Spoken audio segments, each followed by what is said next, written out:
na kayo ay naimbitahan dito sa session hall ng Sangguniang Panlungsod para sa isang mahalagang pakay. At ito po siguro as we go along ngayong hapon na ito ay ating higit na mauunawaan at higit na maiintindihan kung bakit tayo narito ngayon. At ngayong pong araw na ito at ngayong hapon na ito ay ihingan muna natin ng kaunting pananalisa ang ama ng Sangguniang Panlungsod at pangalawang ama ng lungsod ng Calapan upang siya po ang magsimula at siya ang magbigay at palangkas kung ano ang ating pag-uusapan at ang scope ng ating mga dapat pag-usapan ngayong hapong ito. Mga kaibigan, ibibigay ko po sa inyo ang ating dinamahal na Vice Mayor, Vice Bim Ignacio.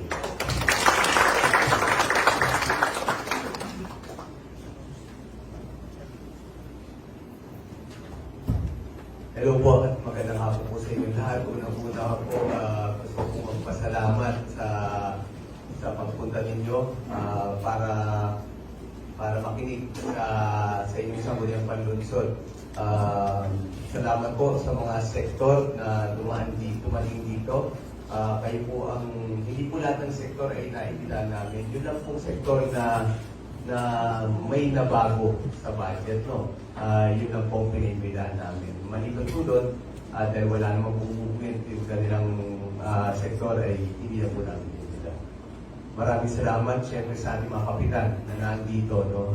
Para makinig at malaman nyo na kung ano ang talagang storya ng budget. Sana'y mamaya ulitin ko po ay sana'y matulungan niyo po kami na maikwento sa ating mga kababayan kung ano totoong kalagayan at storya ng budget po, no? Sa ating mga media, maraming salamat po sa pagpunta. Kayo po mamaya ay libre na magtanong. Kayo po lahat, libre magtanong para malaman niyo po at mailabas kung ano po talaga ang status ng ating budget, no? Sige po. Ang gusto kong muna umpisan ang ating presentasyon ay gusto kong malaman ng lahat kung ano po ba ang trabaho ng Sangguniang Panlungsod. Kasi po doon sa huling mga nasabi tungkol sa Sangguniang Panlungsod ay ang problema daw po na ginawa namin sa budget ay pinakialaman po namin ang budget. No, pinakialaman po namin ang budget. At ngayon po ay siguro naman ay alam ninyo na kayo ay naimbitahan dito sa session hall ng Sangguniang Panlungsod para sa isang mahalagang pakay. At ngayon po ay siguro naman ay alam ninyo na kayo ay naimbitahan dito na magtanong. Kayo po lahat, libre magtanong para malaman niyo po at mailabas kung ano po talaga ang status ng ating budget, no? Sige po.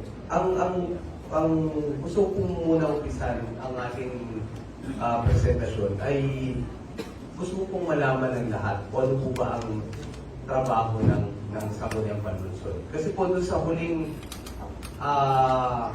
mga nasabi tungkol sa Sangguniang Panlungsod ay ang problema daw po na ginawa namin sa budget ay pinakialaman po namin ang budget. No, pinakialaman po namin ang budget. Lalo po sa ating mga kapitan, alam niyo po ito. Sinabi nila, lumapag po kami dahil pinakialaman po namin ang budget. Ang budget, ang ginawa lang po namin ay ang trabaho ng Sangguniang Panlungsod. Yan po ang trabaho ng Sangguniang Panlungsod. Ang ating saligang batas, ang ating pong local government code, ang ating pong konstitusyon. Ginawa po yan para proteksyonan ang ating mga Filipino citizens, ating mga kababayan, no? Lalo-lalo na ang resources na naandyan para hindi masayang at mawala o kung ano man po saan man magastos. At kasama po dun sa paggawa ng proseso ng local government, nandiyan po ang Sangguniang Panlungsod para usisain at kilatisin at tignan kung ano man ang mga ginagastos ng executive, kung anong pera na pwedeng gastos ng executive, kailangan po dumaan sa Sangguniang Panlungsod para po sa dami po namin ay kung ano man ay makikita kung may pagkakamali man o ba dapat dagdagan o dapat pagandahin o maganda na. No? Iyan po ang trabaho ng Sangguniang Panlungsod. Kung sinasabi po nila na dapat hindi namin pakialaman ang budget, at dapat po ang budget na ibinigay ng Executive Department at pinadala dito ay dapat hindi na namin aralin at dapat aprobahan na lang, ay sana po huwag na tayo magsayang ng pera para pasweldoin pa po kami. Huwag na po tayo na magsayang na i-elect pa rin po ang inyong Sangguniang Panlungsod kasi wala na po trabaho gagawin. No, kung susunod na po tayo lagi sa ibibigay sa amin at papayagan namin, ay siguro mali na po yun. Hindi na po namin ginagawa ang trabaho namin at siguro wala na po kami mukhang maihaharap sa taong bayan. No? So, sa mga kababayan natin. So, yun na po ang gusto namin. Kaya, bago po mag-umpisa, gusto kong marinig ng ating mga kababayan. Ang ginawa po namin ay trabaho lang po ng Sangguniang Panlungsod. Wala na po. Sige po, siguro ang talagang i-discuss po natin dito ay yung budget. Ano po ang kalagayan ng budget? Ano po ba ang nangyari sa budget? Ang budget po, meron pong tinatawag na executive budget. Yan po yung galing sa executive department natin, ipinapadala sa Sangguniang Panlungsod para yan po ang hearing namin, yan po ang aralin, at kung patapos ay ipasa. No? So, ipapakita po namin na kung ano po ba ang budget na binigay po ng ating executive department. Ano po ba ang binigay sa amin na budget? At ano po naman ang ginawa ng Sangguniang Panlungsod?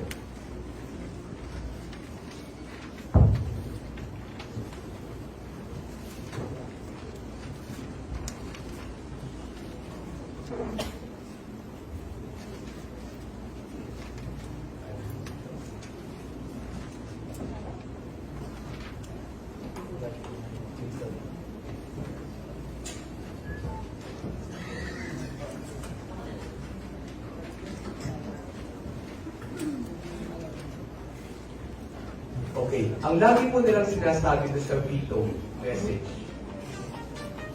is it's yung budget na ginawa namin is prejudicial to public interest. Ang ibig sabihin po nun ay harmful o nakakasama sa aking mga kababayan. Yung budget po na ginawa ng Sangguniang Panlungsod, dito po tayo magsimula. Yung budget po na ginawa ng Sangguniang Panlungsod ay nakakasama sa ating mga kababayan. Yung pong sinasabi. Kayo po, pagkatapos itong presentasyon namin, pagkatapos ng question and answer natin, pagpauwi po kayo po mag-desisyon. Ang ginawa po ba ng Sangguniang Panlungsod ay prejudicial to public interest o hindi po? So kayo po ang makakasagot yan. Umpisa po natin. Ito po ang Calapan. Ito city budget ng Calapan. Noong isang taon po, ang revenue po ng Calapan 2023 ay 1.157 billion pesos. Ngayong 2024 po, pino-project nila magiging 1.237 billion pesos. Yan po ay umangat ng 80 million pesos ang budget ng Calapan ngayong 2024 po. Tumaas po siya. Subalit, kahit tumaas po ng 80 million, ang budget po ng Sangguniang Panlungsod noong 2023 ay 107.5 million pesos. Yan po ang budget ng Sangguniang Panlungsod. Pero itong 2024 po, kahit po tumaas ng 80 million pesos ang budget po ng Calapan, ang binigay po sa aming budget ay 77.6 million pesos. Yan po. Binawasan po ang Sangguniang Panlungsod ng 30 million pesos. Yan pong bagay na yan ay siguro naman po maintindihan ninyo, maintindihan ng mga kababayan natin. Kami po dito ay talagang ipaglalaban rin po namin na syempre ang aming mga tao na araw-araw ay nagtatrabaho. Alam niyo po yun, yung mga dumadalo po dito sa mga opisina namin, sila po ang nakakausap nyo kadalasan. Kasi kami po yung minsan naiimbitahan sa mga barangay. Sila po kadalasan nakakausap nyo. Sila po yung mawawalan ng pasweldo. Kami po hindi rin naman kami papayag na hindi sila mabigyan ng tamang sweldo. No? At pagtanggal po ng 30 million pesos, yan po lahat ang mawawala. Ang operation ng Sangguniang Panlunsod, ang pasweldo, at syempre po, alam natin, ay minsan may pangangailangan ng ating mga kababayan. Nandyan din po yan. Kami po ay alam yung elected official ninyo. At kahit pa paano, alam po, nilalapitan niyo po kami sa mga tulong na pangailangan. At pinipilit po namin makatulong. No? At nandyan din po yan, dyan namin nagagawa ng paraan, makatulong kahit pa paano. Pero kung tatanggalan po kami ng 30 million pesos, gano'ng kalaki po yun? It's 30% of our budget. Almost 30% of our budget po ang tinanggal. Imagine niyo po, gano'ng kalaking pera ang natira. So parang paano pa po kami tatakbo? At ang masakit po sa amin, itong pagtanggal ng 30 million pesos, iginawa nung ang budget ng Kalapan ay umakyat po ng 80 million pesos. Kung bumaba po ang budget, ang revenue ng Kalapan, hindi na po kailangan bukasan ang inyong Sangguniang Panlunsod. Kami na po mismo magsasabi sa Executive Department, buwasan nyo na kami. Sasabay kami sa paghihirap na nangyayari sa ating lungsod. Kung nahihirapan ng sitang Executive Department, sabay po kami dyan. Magsasakripisyo po kami. Pero kung umakyat naman po, hindi po namin kailangan na dagdagan kami. Pero ibigay lang po yung tamang budget namin para yun naman mga tauhan namin ay may sweldo rin po.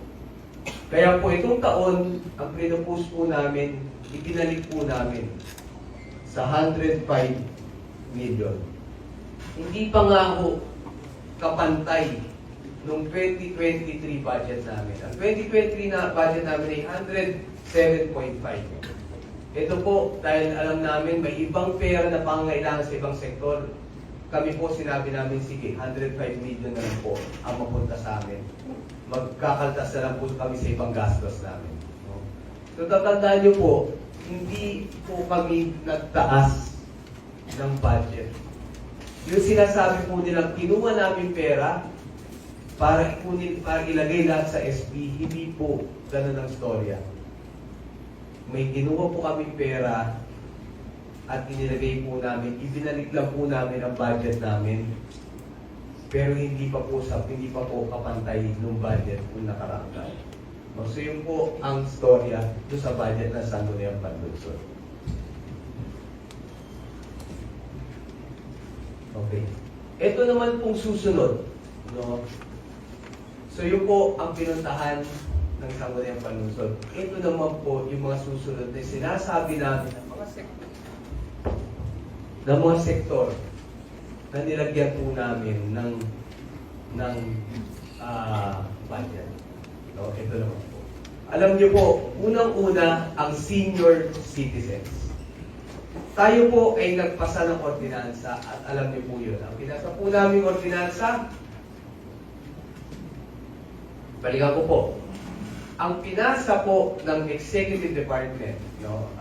Pag sinabi ko pong ang pinasa ng Executive Department, ang budget po ay nanggagaling doon sa Executive Department, sa opisina ng mayor natin. Ginagawa po nila yan, yung proposed Executive Department, Executive Budget, pinapadala po dito. No? So, nanggaling po sa kanila na ang pinasa nila, ang pinopropose nilang budget para sa senior citizens natin ay 3.7 million pesos. Okay.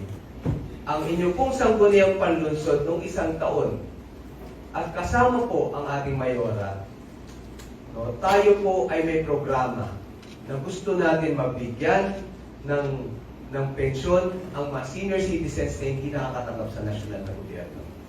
At ang pinasa po na ordinansa ay 2,000 piso bawat isang taon. Ang nasa ordinansa po, kailangan may 13 million pesos po. 13 million ang dapat i-budget para dito sa ordinansa na to. No, pero alam namin na yung 13 million ay napakalaki. Ganun pa man, hindi pwede na 3.7 million lang po. Ang conservative na bilang, ang bilang po talaga ng hindi nakakatanggap ng pensyon ay nasa 7,000 senior citizens. Mas marami pa nga po hindi nakakatanggap na nakakatanggap. 7,000 senior citizens. Pag minultiply po ng 2,000 yan, 14 million pesos po yan. Ang ordinansa po ay ang budget ay 13 million. Alam namin na hindi kaya ng city government, pero huwag naman po 3.7 million. Kaya ang ginawa po ng inyong Sangguniang Panlunsod, dinagdagan po namin ng 6.3 million.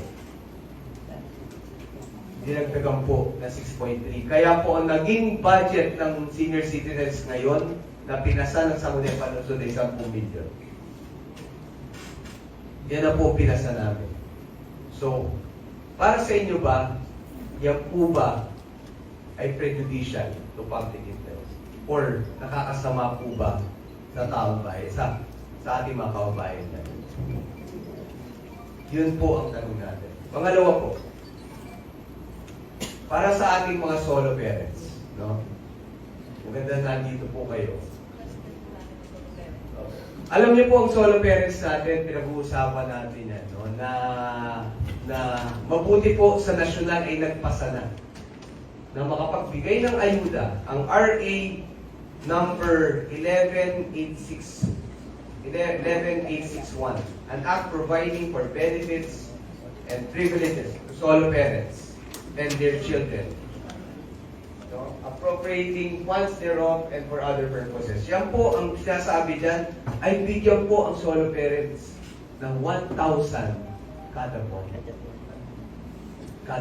Sa isang taon. Kada buwan po yan. Kada buwan. Pero yan po ngayon, ang sinasabi rin ng batas natin, ang alam ko, ay kung kakayanin ng local government. Kaya po sa amin, nakita po namin, makikita nyo mamaya, kasi ang tanong nyo, okay, saan po ba kinuha ng Sangguniang Panlunsod ang mga perang yan? Di ba? Na hindi nakita. Nakikita po namin, may mga bagay na pwede pong hindi naman ilagay sa budget. At kunin natin at ibigay sa solo parent at sa senior citizen at sa ibang sector pa. No? Kaya po kami, kahit hirap na hirap po, ay talagang pinilit namin makapagbigay man lang ng 1.2 million pesos na adjustment. Ang binigay po ng Executive Department para sa solo parent ay wala. Wala po silang binudget para sa solo parent. At nung hearing, yun ang unang tinatanong po ng inyong Sangguniang Panlunsod. Ano na pong nangyari dun sa pension na pinag-uusapan? Ba't di natin bigyan? Ba't inuuna natin yun? Ba't hindi natin bigyan to? Pero sa hearing, ang lagi po namin naririnig, sige po, babalikan po namin kayo. Pero hindi na po kami pinalikan. Nung natapos po ang Disyembre, hindi po napasa ang budget, hindi pa rin po kami binalikan. Dumating po ang January, hindi pa rin po kami binabalikan. After 2 weeks po, sinabi namin, mag-desisyon na tayo, ayusin na natin. At yan po, naghanap kami, dinagdagan po namin ng 1.2 million. At ang budget na pinasa ng Sangguniang Panlunsod ay 1.2 million ang para sa solo parent. No?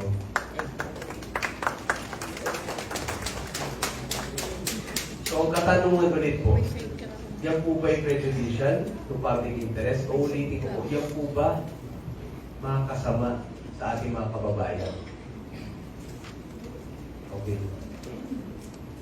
Number 3 po, socialized medical healthcare program. Nung isang taon po, nung nag-umpisa po ang budget hearing, tinanong po namin doon sa departamento na nagpapatupad nito, sabi namin, ngayong Nobyembre po yun nung nagpapag-public hearing, no? Nagpa-budget hearing pala po, sorry. Ngayon po bang Nobyembre, magkano na po bang ginagastos natin? Ito pong socialized medical healthcare program, ito po yung health card natin. Ito po yung dating gold card at orange card. No?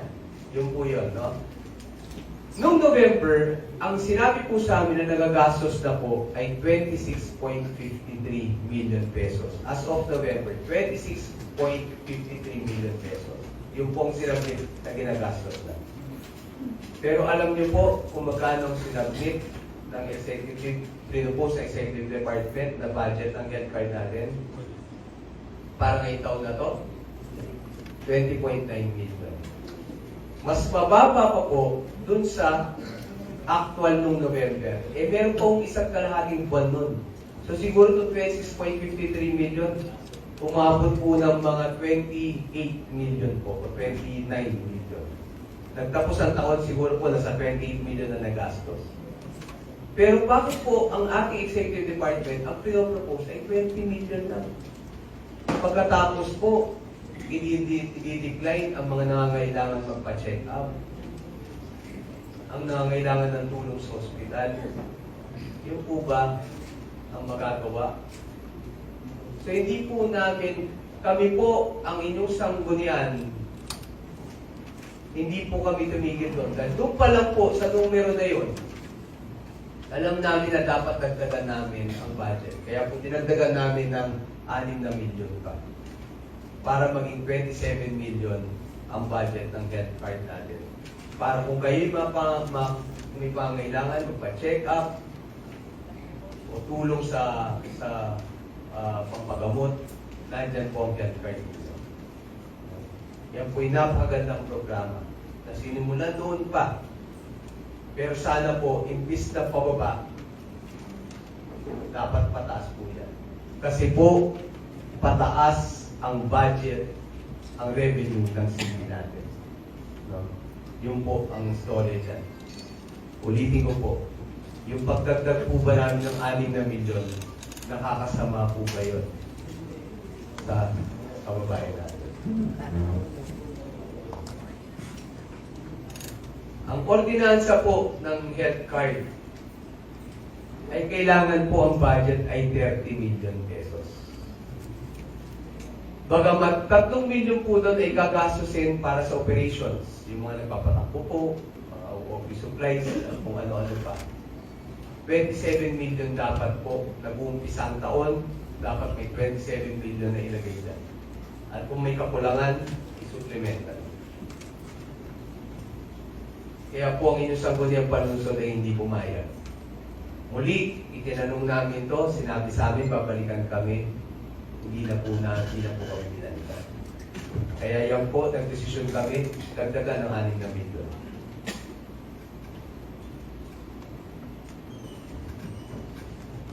Number, yung sunod po, drugs and medicine. No? Muli, noong November, na nag-budget hearing kami, ang nagagastos na po ng ating city health, ng ating hospital, ng ating city health department, ay 6.78 million pesos sa taon. Yan ang po nagagastos nila. As of November. So siguro nagtapos po ang taon na sa 7.5 million po yan. Alam niyo po, pre-propose ng executive department na budget, 5 million. 5 million piso. Mas bababa na naman po. Kaya po, ngayon pa lang, siguro katanungan nyo na po, yung budget ay umakyat ng 80 million. Bakit binababaan? Saan po pumunta ang pera? Ibig na dito sa mga servisyo ng mga ganito. Saan po ba pumunta? Mamaya po, tuloy namin. 5 million po pinupose namin. Again, tinanong po namin bakit nagkaganon. Hindi na po kami binalikan. Pagkatapos po, nagdesisyon na lang kami, dagdagan natin ang 2 milyong piso pa. Kaya po, ginawa po namin 7 milyong piso ang budget ng mga gamot natin. Nagtataka po kami, bakit po bababaan? November 6.78 million, at dito po sa Sanggunian, patuloy po ang pagdating ng mga kababayan natin na nangangailangan, na humihingi ng gamot sa amin, sa opisina ng bawat konsehal. Kaya bakit pa natin babawasan? No? Kung malaki po yan, lahat po ng pangailangan ng gamot maibibigay. Yun po ang aktual. Sunod po, ang Health and Nutrition Program. Yan po. Ang pinasa po na as of November po, ang nagagastos na ay 1.41 million pesos as of November.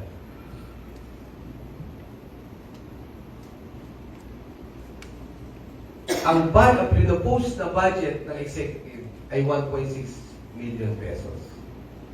Alam namin na kailangan ng nutrisyon, lalong-lalo na sa ating mga kabataan. Lalong-lalo na sa ating mga kabataan na pumapasok, minsan ay hindi na po nag-aalmusal. Di ba? So baka ang iniisip po namin ay mga programa. Programa ng yun, alam niyo po yung programa nung isang session na po, pinasa namin yung mga Nutriban. Para po sa mga estudyante na hindi nakapag-almusal sa pagpasok nila. So, alam ko pong maliit na bagay, 400,000 lang po nabigay namin na karagdagan. Pero kahit pa paano po, madagdagan. At kahit pa paano, makatulong tayo sa nutrisyon ng ating mga kababayan. Kaya po ginawa namin, from 1.6 million, dinagdagan po namin, ginawa po namin 2 million piso. Sunod po, yung animal health and welfare. No? Ang budget po na pinopose ng Executive Department ay 1 million. 1 milyong piso. Nung naging hearing po, ay kasagsagang, hindi pa nga po, wala pa ho, padating pa lang po ang ASF dito sa atin. At yun ang nangyari sa atin, nung ASF, kulang po tayo wag na po muna tayo sa ayuda. Doon po muna tayo sa workers natin. Hindi na po daw sila makagalaw dahil yung PPE nila wala. Wala po tayong yung test kits natin ay nauubusan. At yung mga paggalaw, papunta sa Maynila, papatest tayo, lahat po ng ganun. Puro kakulangan. Sinabi na po namin to, hindi kami pinalikan, nagdesisyon po kami. Para sa ESF, kahit pa paano magdagdag po tayo ng 500,000 piso para dyan. Yung 500. Yung sunod na 500,000 piso, ay hindi ko alam kung na-experience ninyo. Yung pong programa ng stray dogs na nakaka-aksidente sa ating mga kababayan. Napakadami po sa ating mga kababayan na aksidente sa motor dahil sa mga stray dogs. Sa pagtawid ng mga aso, na bangga o iniwasan, na aksidente, sugat-sugat. Sana naman po ay wala po talagang nabis na matay dito sa aksidente ganito. Pero ang dami na po na perwisyon ganito. At alam po namin, yung 500,000 ay napakaliit. So, kinocompute po namin para mapaandar ang programa na mabawasan ng stray dogs ay kailangan po natin ng halos mga 10 milyon piso. Pero kung hindi po natin uumpisahan at gagawa ng unang hakbang, ay wala pong pupuntahan. So, sabi namin, dagdag tayo kay 500,000 at umasa tayo na gamitin ng Executive Department ng veterinarian natin ang 500,000 piso para lang ma-jumpstart, maumpisahan ang programa para sa stray dogs natin. No? Kaya po dinagdagan namin na 1 milyon, naging 2 milyon po yan. So, ang tanong ko po ulit, yan po ba ay nakakasama sa ating mga kababayan? Ito pa po, yung improvement sa ating palengke. No? Noong pong isang taon, hindi ko alam kung narinig niyo po, ako po ay nag-privilege speech tungkol sa supplemental budget. At isang pinaka-importante pinaglalaban ng Sangguniang Panlunsod ay ipagawa na po ang escalator. No? Dahil po, ang ating mga manininda sa pangalawang palapag, sa second floor po natin, ay nahihirapan na makabenta. Dahil po may mga nagbebenta na po sa baba, At dahil walang escalator, sino pa nga pa kung aakyat doon? Lalo-lalo na sa ating mga senior citizen. Na sila po ay karamihan ang namimili doon dahil sila po nakasanayan nilang mamili doon sa palengke natin. Pero pasimula po ang ating bagong administrasyon, kasama na po ako doon, umupo kami, hindi na po tumakbo ang escalator na yan. Hindi na po tumakbo. 2 years after, picturean niyo po yan, hindi pa rin po tumatakbo ang escalator natin. No? So yan po pinaglaban namin nung ako'y nag-privilege speech. Pero minasama po ng gusto ang escalator at sinasabi, bakit niyo pa ipapagawa yan, tas masisira na naman, masasayang ang pera.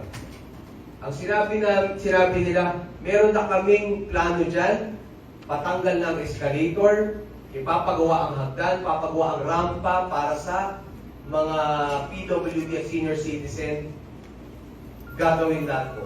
Sinasabi namin, tayo po ay CP at paangat. Naka-escalator ka na, bababa po ba tayo sa hagdan? Lahat po ng malls ay nag-escalator, gusto nyo gawin hagdan. Pero minasama pa rin po yun. Kaya sa bandang huli, sinabi na po namin, sige po, kung ang plano nyo po ay yan, ang hihingi na lang po namin ay timeline. Kailan nyo po umpisahan, kailan magagawa, para po pumayos na ang ating palengke. Sabi nila, by December, hopefully, tapos na o umaandar na ang pag-construct ng palengke para sa hagdan at sa rampa. So sabi namin, sige po, tuloy natin, aprobahan na namin supplemental. Inaprobahan po namin yun. At di na po namin pinaglaban ng escalator. Noon nag-hearing po kami, binalikan po namin ulit yan. Sabi po namin pagkatapos sa engineering, mabalik na po tayo. Pinangako natin, nagagawin na po natin yung hagdan at rampa. Ang sabi po ng ating engineering, pasensya na po kayo. Nung inaral po namin, ang desisyon na namin, tama po, na ipagawa ang escalator. No? Tama po, pagawa ang escalator. So kami po ay, para naman po hindi na magkasugat pa ulit, ay tinanggap na lang po namin yung statement na sinabi namin, salamat po, ay sana mapagawa na. Pero wala po sa budget. Yun ang masakit. Gusto niyo ipagawa ba yung escalator talaga o hindi? Nabilang escalator pero wala po sa budget. Kaya po, ang proposal nila para ipagawa ang escalator, ang proposal nila para mapagawa ang bubong natin na tulo ng tulo sa palengke, ang proposal para mapapinturahan naman ang ating palengke ay wala. Wala pong nilagay sa budget. Kaya po kami, sinabi na naman po namin, hindi nila kami binalikan, nagdesisyon na po kami, magdagdag tayo ng 1.5 million pesos. Kasi po ang escalator ay 700,000 piso, ang bubong ay 500,000 piso, at ang pintura ay 300,000 piso. Kaya yan po, nilagay po ng budget ng ESP sa budget ay 1.5 million pesos. Yan po ba ay nakakasama sa ating mga kababayan? Ang sunod po ay yung zoological rehabilitation natin. Alam niyo po, kung kayo po ay pumunta sa Bulusan Park, ang Bulusan Park po natin ay napakaganda. Yun po katotohanan, napakaganda. Subalit, ang problema po, pag pumunta kayo dun sa mga animals na po natin doon, magtatapos po kayo, ay talagang impressed pa rin po. Dahil hindi lahat ng bayan dito sa buong Pilipinas ay may ganyan. Totoo po yun. Siguro, I would say 5% na po ng bayan ay may zoo. So, at isa na po tayo. Pero problema po, maawa kayo sa kalagayan ng ating mga animals. No? Pinaglalabanan po yan. Ibigay na po ba yung mga animals natin? Dahil kawawa sila. Pero pinaglalaban namin, iaayusin lang po natin nagkakalagayan nila. Ang ganda na po nito. Kaya po, wala pa rin talagang binigay na budget sa ating rehab. Ay nilagyan po namin na 1 million din po. Kaya yan po, nagkaroon na 1 million ang zoological rehabilitation. Yan po. At ang huli, ang bagay na magpapasikat sa lungsod ng Calapan. At pag tinayo tayo ng turismo dito, automatic, mas maraming mabibigay na trabaho, mas lalago ang mga negosyo. No? Ang ating mga nag-aaral dito sa City College na hotel and restaurant management, yung turismo, may pupuntahan na po sila pag graduate. Hindi na po kailangan punta sa kapila. Kasi gumanda na po ang turismo ng ating lungsod. Pero, last year, kami po ay nag-budget ng 1.5 million pesos. Ay nag-budget po kami, hindi, mas malaki po, ng mga 3 million pesos po para i-launch ang diving natin sa Arca Piloto. No? 2.5 million. Ang nangyari po doon, na i-launch po natin noong mga bandang October yata o September. Na i-launch po natin yun. Pero pagka-launch natin, hanggang doon na lang po, nawala na. Sayang. Excited po ang mga divers na pumunta, grupo-grupo, pumunta dito. Grupo-grupo po. Excited. At ang daming perang papasok dito, ang dami natin mabibigyan ng trabaho at magandang negosyo. Pero, yung po lagi ang nangyayari. Pag may programa, talagang ibinibida natin, yung pong diving na nilagay natin ng 1 taong budget, wala rin pong budget ang diving. Ang Sangguniang Panglusod din ang nag-launch niyan. For the first time, ini-launch ang diving. Itinulak. Once and for all, pondohan na yan para ma-launch natin. Na-launch natin, pero hindi na po sinundan. Yung pong nangyayari lagi dito. Kung may programa tayo, pinapaangat natin, binabalita sa lahat. Pero pag na-launch na at nilalagay na sa social media, pabagsak na po yun. Tapos na. Sayang. So ngayon po, sana po, naglagay na naman po kami ng, ang nilagay ng ating executive ay wala. Kami po ngayon ay naglagay na lang po ng 1.5 million. At umaasa na sana talagang maitulak nila to at pumasok na ang turismo. Alam niyo po yung storya. Doon pa lang po sa Playa Ignacio sa amin po, ang dami na po kagad nagsasabi na mga, yun nagbubuo ng mga grupo, nagpapabook na Vice, ako po ay magdadala ng grupo-grupo dito, linggo-linggo. Mula sa Quezon, mula sa ibang lugar, para po ay tumira dito at magdadiving sila. At doon po mag-uumpisa. Nagumanda, diba, mag-hire pa po tayo mas maraming tao. At lahat po ng hotels natin ay mapupuno, makapag-hire pa sila ng mas maraming mga kababayan natin. Kaya po yan, binadgetan namin ng 1.5 million. Umaasa po kami na sana magamit po yan. Alam niyo po, naalala ko tuloy nung nag-hearing kami. Itinanong namin, si Consel Jun Cabaylo, ang head ng turismo natin, committee ng tourism. Tinanong po namin, nasaan na po yung pera na nilagay natin doon sa diving, no? At sinabi po nila, kung maalala ko po, ay nagamit din po na pasweldo na nga ng mga hindi na budgetan na kailangan ng pasweldo. Diba? Tayo po ay okay yun, pero kaya nga sabi po namin, kaya ngayong taon sana, ayusin natin ang mga pasweldo para hindi nabubulo yung pera sa mga ganitong mga programa. So muli, yan po ba ay makakasama sa mga ating kababayan?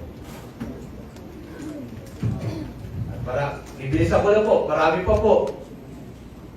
Ang ating traffic management, no, yung mga pangailangan sa gabi, wala pong tao sa ating, wala na pong traffic management sa gabi.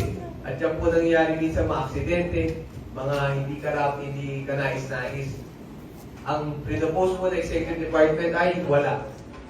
dinagdagan po namin ng 800,000 piso para madagdagan po ng tao sa gabi. Ang livelihood program para sa senior citizen, lalo na sa ating PWD, ang pinapose po ng Executive Department, wala. Nagdesisyon po ang inyong sanggunian, magdagdag po tayo ng 500,000. At yan po, may budget na po na kahit maumpisahan 500,000. Alam po, maliliit lang po yan. Talaga pong, yan na lang po ang nakita namin pera na pwedeng makuha. Sa business sector naman, no, hindi po, syempre po, ang ating mga business sector ay dapat alagaan din natin dahil sila po ang tumataya para makapagbigay ng trabaho rin, no? Noong isang taon po, nagkaroon po ng programa na ina-awardan ang mga negosyo na maliliit, na very promising, ang mga kooperatiba, na very promising, ina-awardan. At nung nag-attend po kami doon, ay tuwan-tuwa po kami kasi parang motivated ang ating mga negosyante. Sinasabi, gagalingan pa po namin, papagandahin po namin servisyo namin, ang negosyo namin.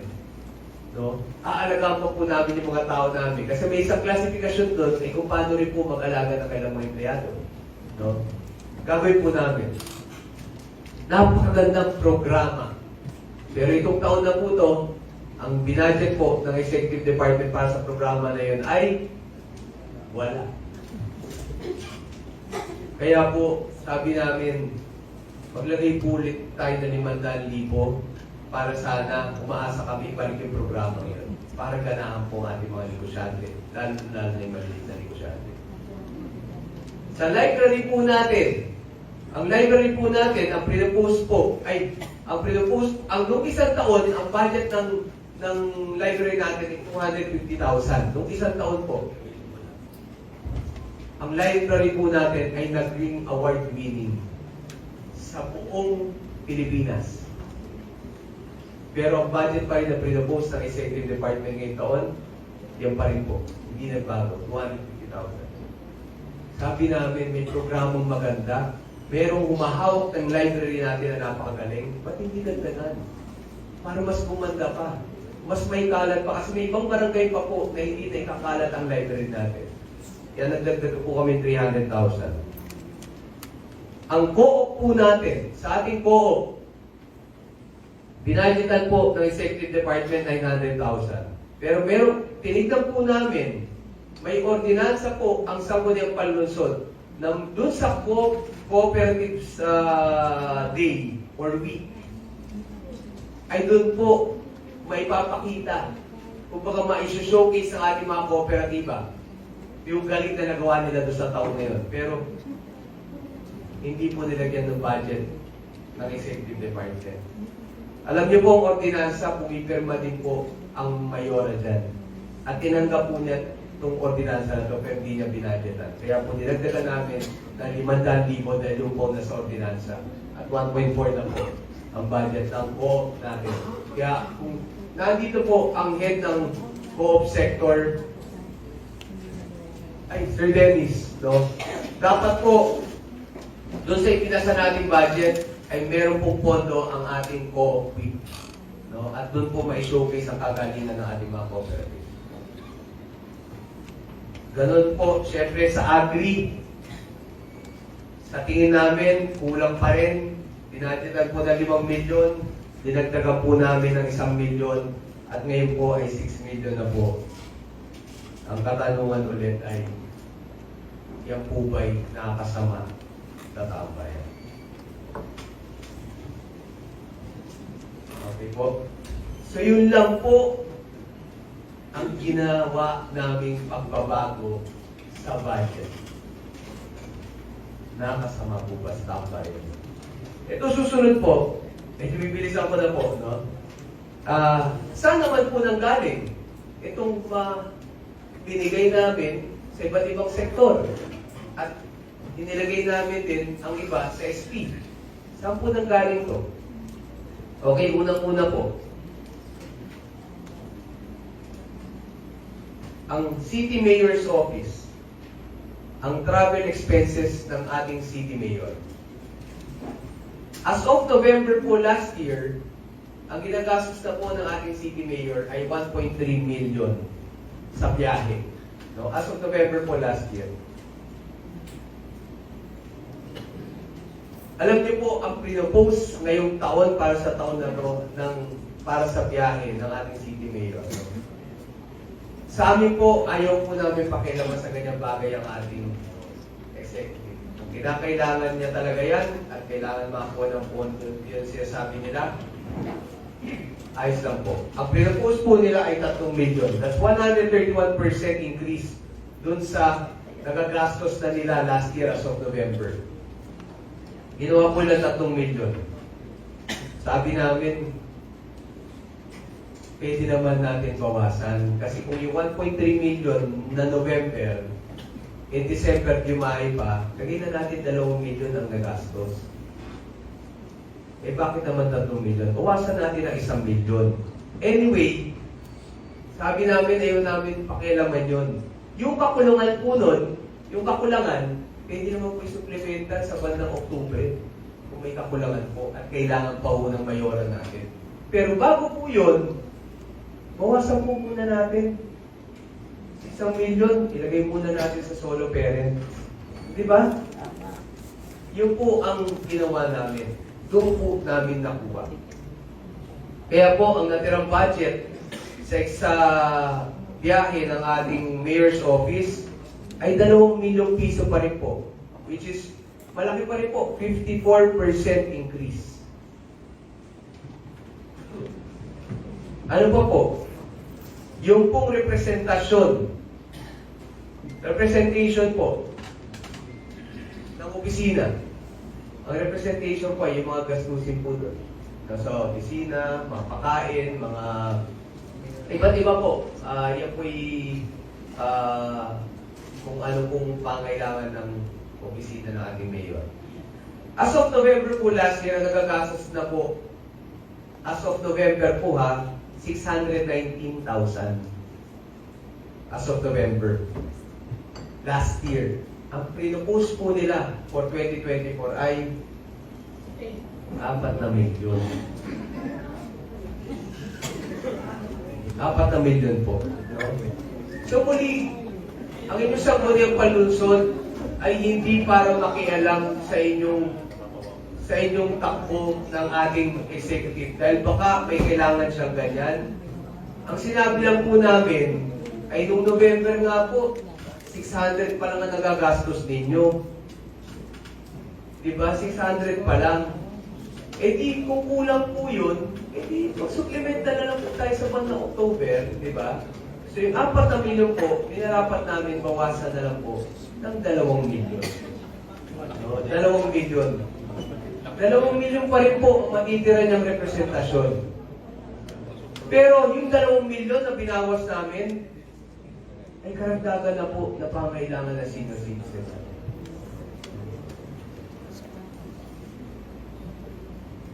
Saan ulit po namin kinuha yung iba?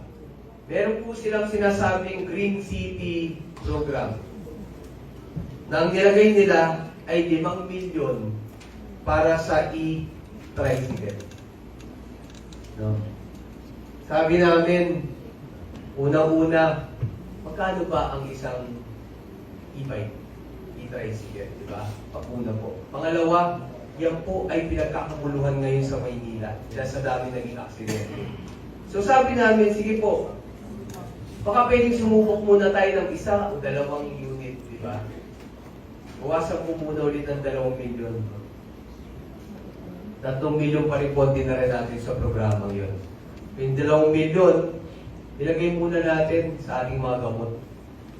Diba? At yung 3 milyon, subukan nyo, at pag maganda, sabihin nyo sa amin, ang ganda ng programa ng e-trial. Pag-supplemental tayo, para bumili pa kami ng 1 o 2. Walang problema sa amin.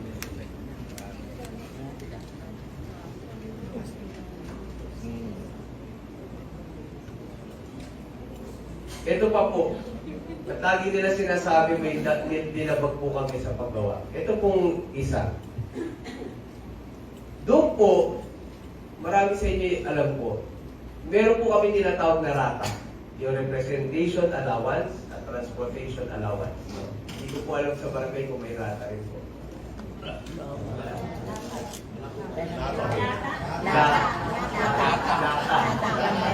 Pero dito po sa atin ay may rata. Pero ang nasa batas po, pag kayo po, pag ang departamento ay merong sasakyan, at halos naman po lahat ng departamento dito sa city na ngayon ay may sasakyan.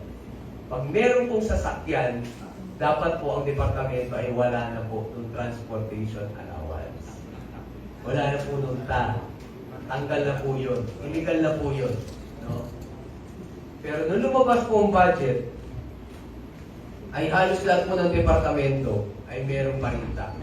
At may 2.6 million pesos. Ang masakit, pati po yung opisina ko, meron parinta. Eh sabi ko, iba may time, may sakyan kami. Ibalik na namin yan. Hindi na po yan. Eh nung nakita namin, lahat po meron. Nung binalikan po namin yung mga previous years, ang nakita po namin, ay ganun pala talaga ang ginagawa. Nilalagyan po ang pagkatapos po, tapos ang ilang buwan ay sinesavings na po yun para mailipat sa gustong gastos sa iba. So yun po. Kaya, nung nakita po namin lahat yun, pinakwenta po namin kagad sa finance namin, finance department, tinatanggal po lahat. 2.3 million po ang tinanggal. Kaya po, ang natira na lang po doon ay halos 300,000 piso. So, again, nakakuha na naman po kami 2.3 million, karagdagan po ito sa ikinalad namin sa mga sektor na nangangailangan.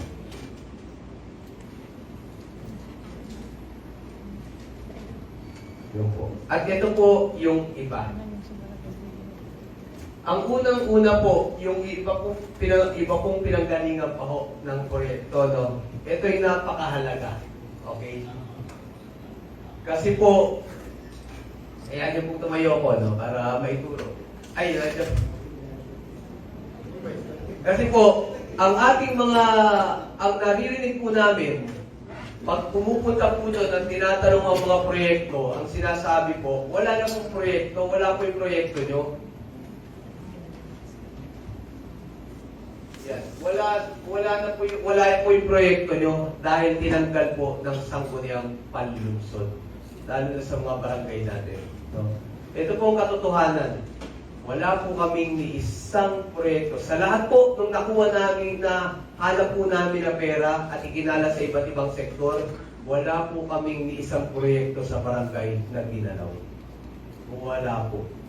Ito lang po mga ginalaw namin. Unang-una, yung tinatawag nilang PRDP counterpart, 9.1 million. Ito po, may programang nasyonal na gobyerno na kung magbibigay kami ng 100 milyong piso sa 100 milyong piso na proyekto sa inyong lungsod, kailangan 10% po nun ay counterpart ninyo.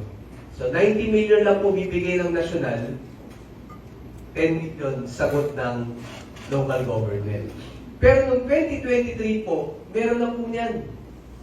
Nagtapos po ang taon ng 2023, hindi pa rin lumalabas yung proyektong yan, yung PRDP na yan. Nakita po namin, isinavings na lang po yung perang yan, inilipat po para gastusin sa ibang bagay. Ngayon na andito na naman po. Ito po ay hindi kailangan ilagay sa annual budget natin.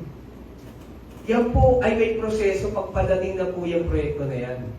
Malalaman po ng city government yan. At kagad sasabihin na lang ng city government dapat, sanggunian, na andito na, dinadala na sa amin, padating na yung proyekto, kailangan ipakita natin na meron tayong counterpart. Ay sabi namin, kahit natutulog kami, gisingin kami, magsa-special session kami, aprubahan namin yung counterpart para matuloy yung proyekto na yun. Pero hindi po kailangan ilagay kagad sa annual budget yung 9 million na yan. Kaya po, kinuha na namin ang 9 million na yan, nahanap namin at inilagay dun sa mga kaninang mga sektor na nangangailangan. Pangalawa po, construction expansion of executive building phase 2. 10 million pesos po binudget para ayusin ang building dito sa kabila ng executive department. Okay lang po yan. Maayos na po. Ang ganda-ganda. Kahit po sino bisita nyo mula sa ibang bansa o sa kabila. Ito po mismong city government natin, ipasyal nyo po sila dito, nakakamanghalan. Pero sige po, kung kailangan ng improvement, ay gawin po natin. Pero kung 10 milyon, 5 milyon muna. Nag-pause kami ng 5 milyon. Gawin niyo po muna yung 5 milyon sa bandang August, kung kailangan niyo po ulit, supplementa na lang natin. Lalagay po muna natin sa mas nangangailangan yung 5 milyon. Diba? Okay. Sunod po, construction ng city motor pool. Para may lalagyan po yung ating mga kagamitan. Kailangan din po yan. Totoo po. Pero, may mas pangangailangan po tayo. No? Kaya po, sabi namin, isupplementan nyo na lang yan. Pero para ngayon pa lang ay alam na ng mga sektor natin na may budget sila, ilipat muna natin sa mga nangangailangan na sektor. Sunod, construction of tombs at city cemetery, 1 milyon. Meron pa po nito, hindi pa po puno. So hindi pa po natin kailangan to. Construction, rehabilitation of government buildings and other structure. Ito pa lang po, tingnan nyo na kung kailangan ba. Ni hindi man nila masabi saan building ba ito gagawin. Kung kailangan talaga to, identify na po kung ano yung building na yun. No, gagawa po kami ng building dyan sa likod. Yun na po dapat na andyan. Pero dahil wala pang plano, yan po muna ang title. So, ibig sabihin, hindi po urgent yan. May mas urgent po at yung mga kaninang sinabi namin. Pangalawa po, improvement ng Calab Court. Ang Calab Court, noong 1 taon po, binadgetan na natin ng 9 milyon po yun. Hindi pa, mas malaki pa po nga yata. Ginagawa pa po, 2 milyon na lang po ang kulang nila. Sabi ko, tapusin nyo na muna. At isupplementan nyo na lang dito. Sunod, land improvement sa CGC compound. Hindi na naman po ma-identify kung anong i-improve dito. Maganda naman po ang ating city government. Ilipat lang muna natin ng 3 milyon sa mas kailangan. Diba? At ang huli po, construction of drainage canal within the city government complex, 2 milyon. 2 taon na po ako dito, hindi ko naman po nakita ng baha dito sa loob. Diba? So bakit po natin kailangan yan?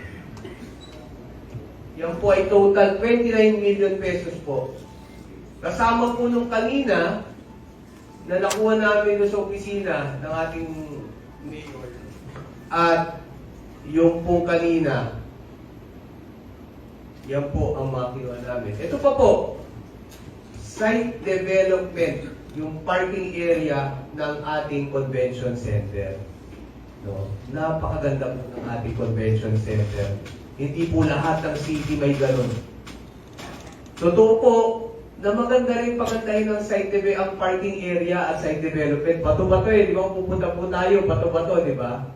Pero katanungan ko po, ganun po ba ka-urgent yun? Hindi naman po eh. Sa tingin ko, mas urgent po yung health card natin eh.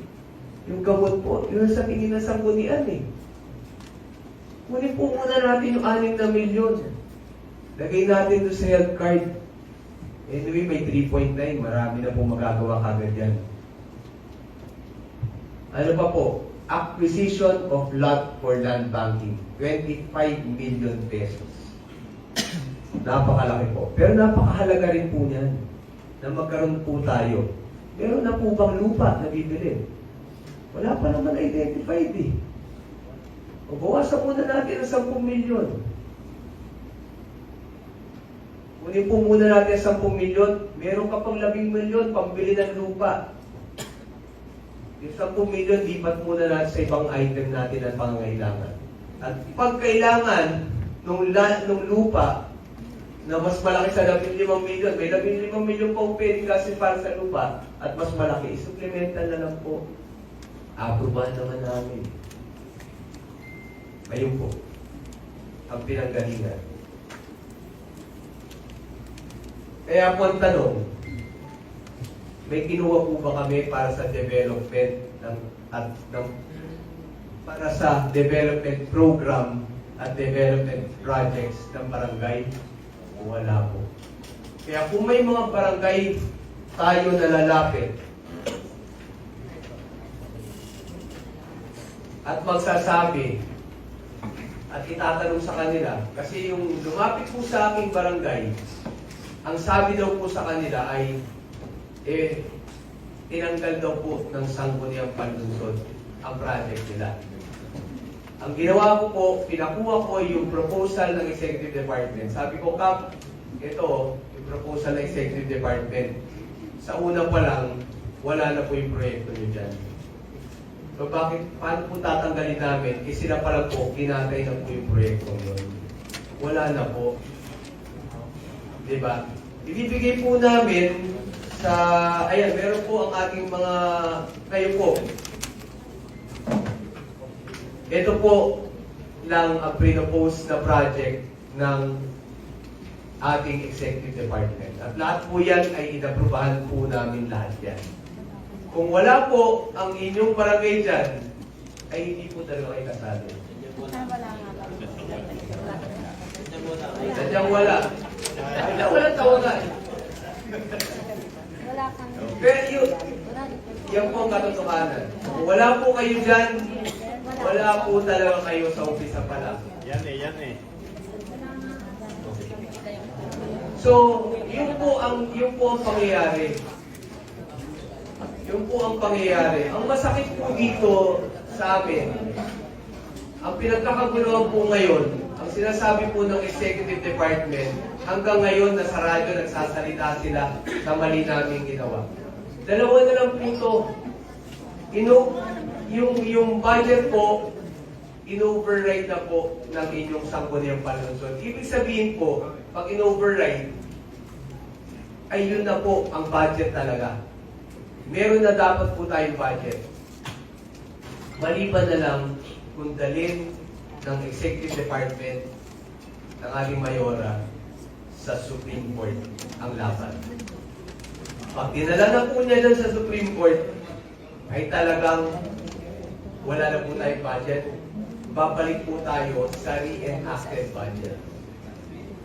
Bakit po natin gusto bumalik sa isang re-enacted budget kung meron po tayong budget na napakaganda?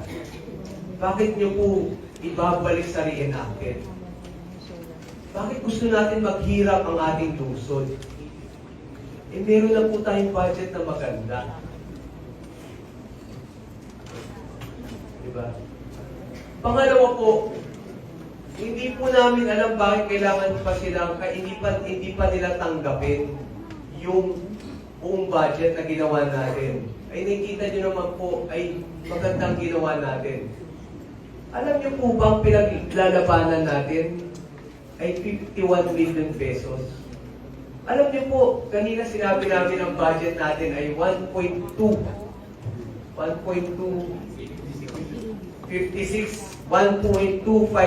billion pesos. Ang pinaglalabanan lang po natin ay 52 million pesos. Yan po ay 4% lang po ng budget. Napakaliit lang po. Pero bakit ibinito ng ating Mayora ang buong budget? Bakit po ibibito? 4% lang po ang pinaglalabanan. Bakit ka ibibito? Ibig sabihin, yung programa niya sa pagbigay ng gatas, mali din.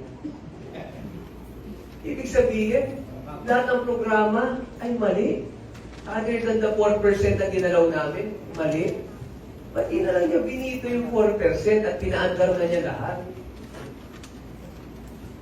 Bakit ganun? Bakit natin pinagkakaguluhan ang isang bagay na napakaliit at maganda naman ang pinuntahan? Diba?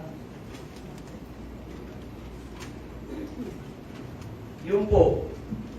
So, ang summary po natin nito, na lagi po nilang sinasabi, prejudicial to public interest. Ang ginawa ng Sangguniang Panlunsod ay nakakasama sa taong bayan. Ito po ang summary ng ating ginawa sa budget. Nagtagtag po tayo dyan po sa lahat ng sektor na yan. Hindi lang po namin nagawa ang slide. Ang kalaban po niyan ay yung motor pool, yung drainage dito sa loob, yung mga hindi identified na papagandahin dito sa loob ng city government. So, kayo na po magdesisyon, ano po ba ang dapat na budget natin? Yung mga pagpaganda sa city government o itong mga to? Kayo na po magdesisyon.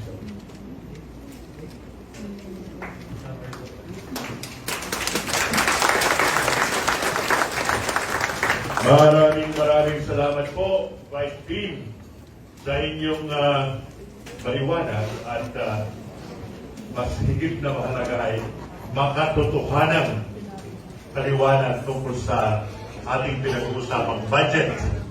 Alam po ninyo, ang isa siguro sa pinakamahalagang pinag-uusapan natin ngayon ay ang usapan tungkol sa budget na ito na hindi lang naman natin dito na pag-usapan at napag-usapan din sa kabila ay at least po dito yung puno at nagsasalita. Nandito ang head ng Sangguniang Panlungsod. Nandito at nagpapaliwanag sa inyo ang Vice Mayor ng Lungsod ng Calapan at Presiding Officer ng Sangguniang Panlalawigan, which is the legislative part of the city government. Pantay naman po yan, hindi po ba? So napakahalaga po siguro natin intindihin na si Vice Mayor nandito kasama ang kanyang mga lahat ng kasama at humaharap sa inyo. At nandito naman po sa natin, niliwanag natin kanina na dito yung lahat ng kulay ay narito at mga sektor na apektado ng budget na ito. So, patuloy po natin ngayon at bubuksan po natin ngayon ang mga katanungan na manggagaling sa ating media. Ang gusto ko lamang po klaro ay nung tayo po ay nag-imbita ng media ay ang media po natin inimbita ay lahat ng kulay. Ano po? So, una po natin na umaari lamang po ay kayo magpakilala at umaari sabihin kung kayo ay sana ano ang inyong inilibet, kumbaga ang entity ninyo ay kayo ay mamahayag, may periodiko, may radyo, or may TV program. Ano po? Maraming salamat po, Sir MC. Jake Ramirez po ng Balitang Mindoro, Opinion Publiko, Presidente po ng Independent Press Corps, Mimaropa. Ang katanong, sa akin po pagkinig, wala po kasalanan kami nakikita masamang ginawa sa mga Panlungsod. Pero ang tanong po, bakit sa kabila ng yung ginagawa kagandahan sa atin po mga kababayan sa Kalapeño, kayo pa rin ang masama? Ganda ho kalalim ang sukat na namamagitan sa Executive Department at saka sa Legislative Department. Vice Mayor.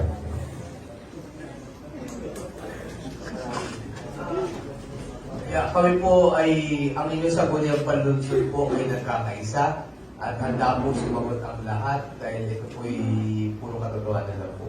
So, kaya ready po lahat sumagot. So, kaya ano po ang iba naman ay sumagot dyan, Sir Jay. Salamat po at ang susunod po natin I'm sorry. Okay. Si Jake Ramirez, salamat po sa inyong katanungan. Una po ay wala pong hidwaan sa pamamagitan ng executive at saka ng legislative. Sanggunian at saka executive. May ibang pananaw po ang executive, may ibang pananaw ang Sangguniang Panlungsod. Ngunit wala pong tinatanim na masama ng loob ang Sanggunian sa executive. Nananatili pong trabaho lamang ang ginagawa namin. Yun po. Alam lang ho, boss. Ang executive at ang legislative ay isang institusyon, isang body. Bakit nakakaroon ng hindi pagkakaroon? Kita-kita kang ninyo ang ini. Ito may dahil sa nalapit na eleksyon for 2025. Kaya tapo tayo. Sir Jake Ramirez, tama po kayo. Ang City Government of Calapan po ay isang institusyon.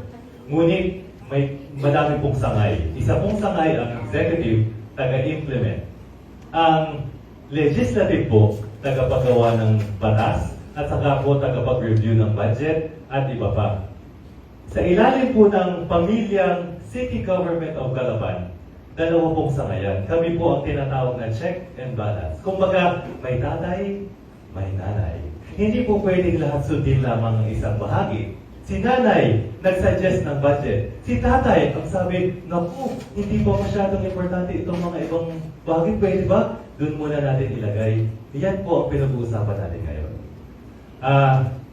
Bagamat hindi po natin may aalis na laging may kasamang politika, nananatili po ang sangguniang panglungsod na trabaho lamang ang amin po ginagawa. Sa lahat na sige na kamakilala isang araw kawas ng press conference ng executive na dapat supposedly dapat ang sangguniang panlusod ay mayroong representative. Meron pa kayo representative para nalaman ko ang pag-usapan. Yes. Pakisagot lang po. Bilang sila po may sariling sangay, minarapat po nila na ang kanilang press con ay sila lamang po ang kasama. Ngayon, bagamat hindi po kami kasama sa imbitasyon, nirespeto po namin yung kanilang ginagawa sapagkat karapatan po nila. Ngayon po, kami naman po, dahil nag-press con sila, hindi po ito sagot sa kanilang mga paratang o kung ano man po ang sinabi nila. Ito po sa amin ay gusto namin iulat na ito po ang ginagawa ng sangguniang panglungsod. Ito po ang ginawa namin sa budget. Nais po namin maging malinaw sa mamamayan na, yun pala yun, yun pala yun. Yun pala yun. Yun po ang gusto namin mayroon. Maraming salamat po. Hinanakit lang po namin. Yung press ko nila, naka-live sila. Press ko natin ngayon. Wala tayong live kasi wala tayong signal. Wala tayo. Pasensya na po at ginawa po natin lahat. Sumalit mukha pong nagka-problema sa langit ng internet. Anyway, alam natin dahil dyan. So maraming salamat po. Maraming salamat po. Sir Jake, thank you po. Thank you po sa katanungan. Ang susunod po natin, magpakilala ng maaari. Pasensya na kayo, hindi ko abot yung mic. Good afternoon po sa lahat ng ating mga kasama po dito. Lynn Cabral, publisher po ng Sapul Newspaper. At the same time po, may programa po sa Kalahi FM. Ang tanong ko, Vice, ano pong dahilan kung bakit binawasan ang budget ng sangguniang panglungsod? At papaano po yung laging delayed ang sweldo ng tao? Pwede po ba itong bawasan ang empleyado para naman hindi trabaho ng trabaho pero delayed po ang sweldo ng empleyado? Nasabi po yan, yung ating Consul RC, Concepcion. Lynn, magandang gabi, no? Yung dahilan, ano yung tinatanong yung dahilan? Dahilan po kung bakit binawasan ang pondo po ng sangguniang panglungsod.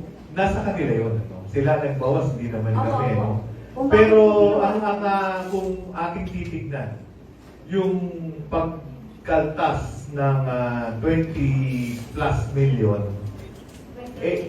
almost 30 million, kung yun ay aming ipoprorate, no?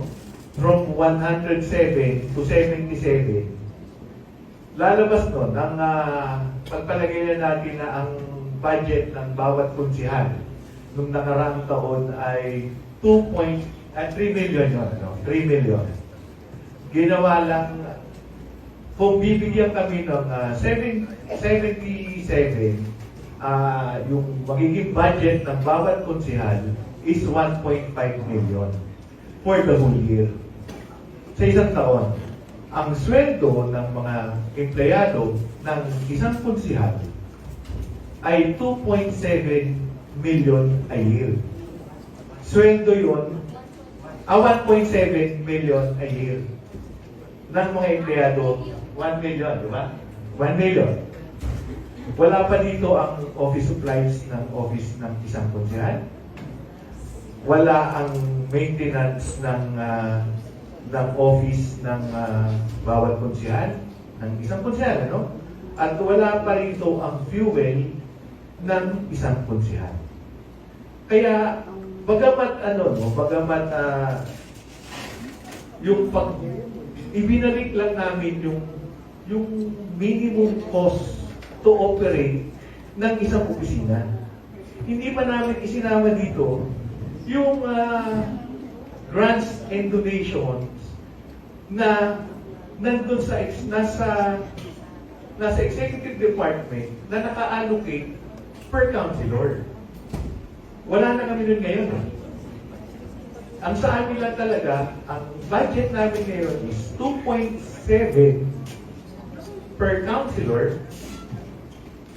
para lang mag-operate yung opisina ng isang konsehal.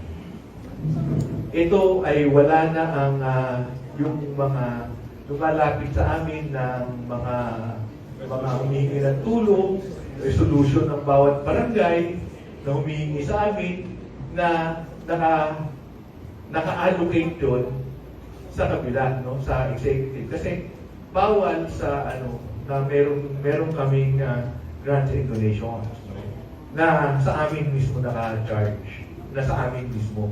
Yun ay by internal arrangement, nasa kabila yun, para pagka nagsulat kami na bibigyan, yun ay ibabawas dun sa pondo sa kabila. Wala na ngayon yun. Okay. Oh. Ang total sweldo ng permanent employees ng Sangguniang Panlungsod is 42 million a year. Nabibigyan kami ng 77 million a year. According to sa proposed budget nila, no?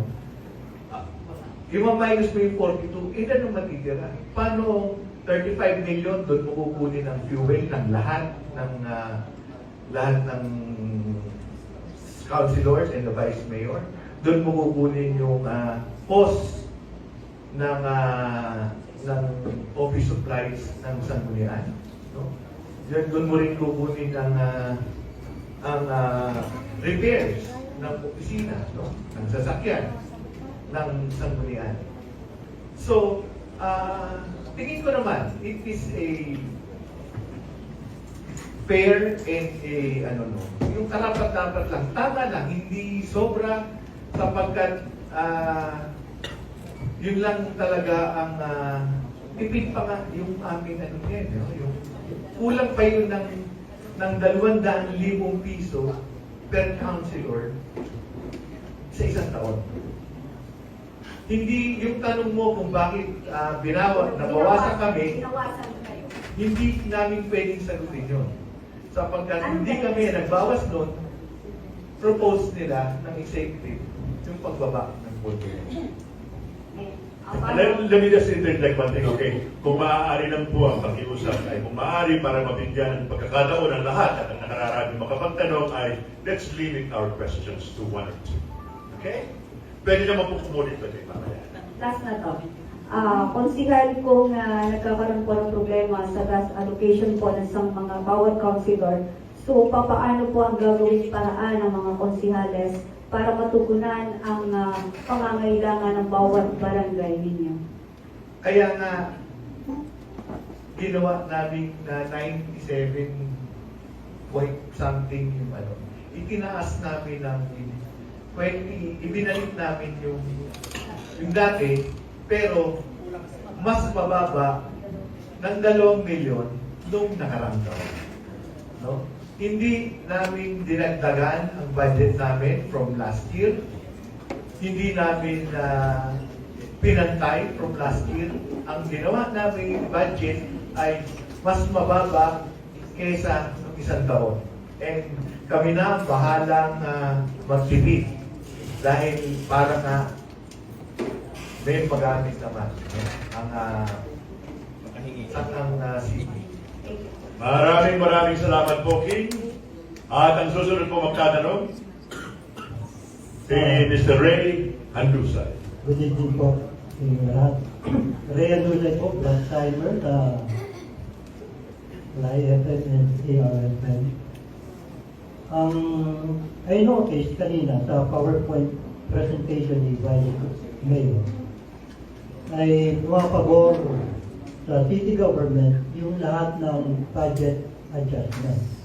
However, I noticed too na sa bawat item na inyong minimension, there is a legal term na prejudicial. Malimit yung binabanggit na prejudicial yung budget adjustment. Now, this help us to be educated about this. As I address this question, pasensya na kayo sa kayo kay Councilor Rona Goco. Because it is a legal term. Councilor Rica, or Because it is a legal term. At marahil, kulang kami sa kaalaman tungkol dito sa bagay nito. Kapag mabigat yung allegation or accusation na prejudicial. Maaaring hindi napapag-ukulan itong term na ito, pero mabigat. Councilor Goco, please help us. Kasi kayo lang po ay abogado. Ano po ba ang definition ng prejudicial at bakit ang laging sinasabi, according to Vice Dean, Executive Department, yung lahat ng halos budget adjustment ay prejudicial. Yes, sir. Thank you po. To clarify lang po, kaya po lagi nababanggit ni Vice Mayor kanina yung term na prejudicial is because yun po ay nabanggit na nagkaroon po ng press con yung Executive Department. So, ano ba yung sabihin ng prejudicial? Ang ibig pong sabihin ng prejudicial ay nakakasama or harmful, may masamang epekto sa mamamayan. Kaya tinatanong po ni Vice kanina yung mga premises po namin, yun po ba ay nakakasama sa mga mamamayan? Kaya paulit-ulit po siya kasi yun naman po ay nabanggit lang nung nakaraan. At gusto po namin malaman mula sa inyo, kayo na po ang magsabi kung yung po bang mga ginalaw namin ay prejudicial or nakakasama sa mga mamamayan. Yun lang po. Marami pong salamat. Sunod-sunod po tayo. Ano? Kung maaari po tayo magpakilala. Good evening, Idol. Magandang gabi po sa inyo lahat. Joey at Well po sa Ulat sa Bayan. Unang-una po ay napakadinaw, napakadetalyado ng inyong presentasyon. Ang tanong, according to the executive branch, they will pursue to the Sangguniang Panlalawigan this issue. For that matter, ano po yung course of action or anticipation ninyo bilang sa usaping ito? Gusto po namin malaman kagad sana ito. Kung sakasakali, in devil's advocate, na naging negative yung desisyon ng Sangguniang Panlalawigan, ano po yung inaasahan namin mga kayakalapan na magiging hakbang ng Sangguniang Panlalawigan? Salamat po. Thank you, Sir Joel. No? Thank you po sa tanong. Pero ang sa amin po dito talaga, ang pinapakiusap lang po namin, kaya yun po ang sinasabi namin sa Executive Department, maganda po yung budget na nagawa natin. Siguro naman po, kami po'y kumpiyansa na pag tinanong namin kayo ngayon, maganda ba ang budget? Ay sabihin ko maganda po ang nagawa nating budget. No? Pero po, kaya nga sabi namin, ba't hindi nyo na lang tanggapin yung budget? Paandarin na natin, pirmahan nyo na, gamitin nyo. Kasi pag ginamit nyo naman, hindi naman kami yun eh. Executive na po mag-implement no? Sila na po, dahil gawin nilang politika dyan, sila na po nagbibigay sa mga seniors dyan, sa mga pangangailangan ng solo parent. Maganda po yung budget. Kaya pinapatanggap na po namin sa kanila. Ang sinasabi namin, kung may mali kaming ginawa, dinala na natin ang punta po ng budget pagkatapos sa executive, may dadali na po sa Sangguniang Panlalawigan. Kung may mali kami talagang ginawa, hayaan na natin ang panlalawigan ang gumawa, ang mag-disallow. Pag i-disallow ng panlalawigan yun, ay tatanggapin po namin yun. Tatanggapin po namin ang i-disallow ng panlalawigan, dahil lahat po ng i-disallow ng panlalawigan ay sa kaputihan din namin, na hindi kami mailagay sa kapahamakan. No? Kaya po tatanggapin po namin. Pero habang hindi po dinidisallow ng Sangguniang Panlalawigan, nakikiusap kami sa executive, tanggapin na sa ating budget. At sa tingin namin ay maganda yung budget. Maraming salamat po, Vice Prim, at ang susunod po natin magtatanong. Kung maaari din lang po, para makadami tayo ng tanong, ay tumpukin agad natin ang ating tanong. Ano po? Maganda nga po na dito sa Latino. Leo de Leo po, Migoro Suspended ng DCF Kitchen Center. Vice na Mayor B, ito po ang aking katanungan. Mula nung kayo maupo, 2 years ago, ganun si Mayor, nagkaroon po ba ng LEDA na tinatawag? LEDA, Legislative Executive Development. Kasi base sa nakikita ko ng mga panahon ni Mayor Arnan, every 6 months, nagkakaroon ng LEDA ang executive at legislative.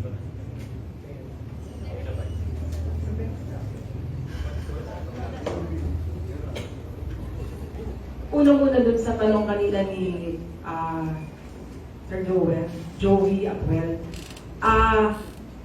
Unang-una wala pang naibababa ang executive or ang sangguniang panlungsod para dalhin sa sangguniang panlalawigan.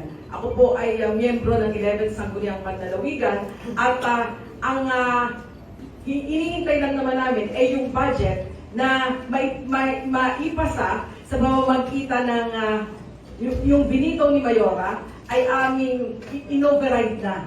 So yun lang ang hinihintay nila. Pag in-override namin, which is yun lang naman talaga ang dapat mong sagot. I-override mo ba o hindi? Sasagutin mo o hindi? Eh ang tama doon ay dapat i-override namin. So na i-override na namin yun, ang hinihintay na lang ng sangguniang ng panlalawigan ay matanggap namin yung papel. Wala pa kaming kopya. So wala kaming ma-review ngayon. Pero ako naman naniniwala na pag nakita nila at maayos, ang recommendation doon ay tingin ko ay mas papabor sa ating ipinasang budget na ito. Ikalawa, ang tanong naman ni Sir Leo, no, ay kung nagkaroon ng LEDA.